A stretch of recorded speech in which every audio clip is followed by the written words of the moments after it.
We are really excited to be bringing the Philharmonia's digital work to the South Bank Center for a special festival in September 2016. So far, all these projects have taken place around the world in different locations and different venues. And finally, we are coming home. All this will be shown at the South Bank, and it really feels significant that we are finally able to present it to our home audiences in our home. Creative artists for a long time have been dreaming about creating a world where they would create the laws, the physics, and the grammar and the syntax of this world.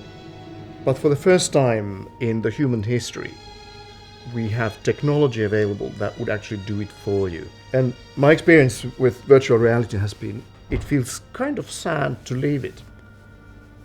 And it's ever so slightly disappointing to come back to the real world. But I also realized that for classical music, orchestral music, opera, all these things, this will be a very useful, powerful medium. And I'm really excited to be participating in this pilot project. And I'm sure that it will be the very first step in a really exciting development for the future.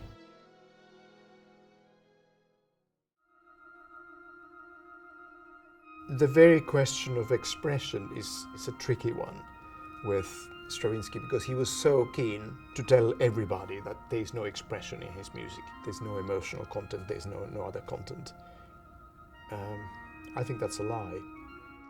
I'm beside myself, I'm just eagerly awaiting for this project to start, and I have piled up my Stravinsky scores on my grand piano, and the pile is like this, and every time I walk past my piano, I kind of open a score and look at the wonders that every page contains.